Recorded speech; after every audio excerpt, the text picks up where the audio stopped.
வீட்டுக்கு போற நேரம் யாரு நீ என்ன நிப்பாட்டிக்கிட்டு இது பண்ணிக்கிட்டு இருக்க? நீ முருகேசன் தானே? நீ முருகேசன் தானே? கரெக்டா கட்டுட்டா. இல்ல என் பேர் முருகேசலாம் இல்ல. 20 வருஷத்துக்கு முன்னாடி 25 வருஷத்துக்கு முன்னாடி சித்திரை திருவிழால மதுரையில காணாம போனீங்க. என் கூட பிறந்த அண்ணன் நீங்க.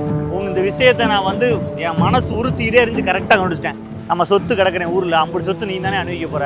உங்களை எப்படி சார் நம்புறது? என்ன சார் கலாணிப்பட்ட பேசுற மாதிரி பேசுறீங்க? ஆல்ரெடி இருக்கீங்க மலேசியால, எதுவும் எனக்கு தேவையில்ல. நீ மலேசியாவே கிடையாதுனே.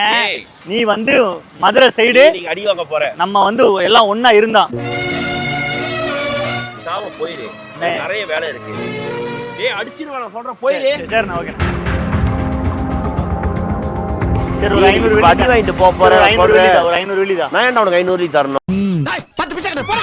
நீ அடுத்து பின்னாடி வந்த நான் சொல்றேன், எதல அடி பண்ண தெரியாது, போயிரு.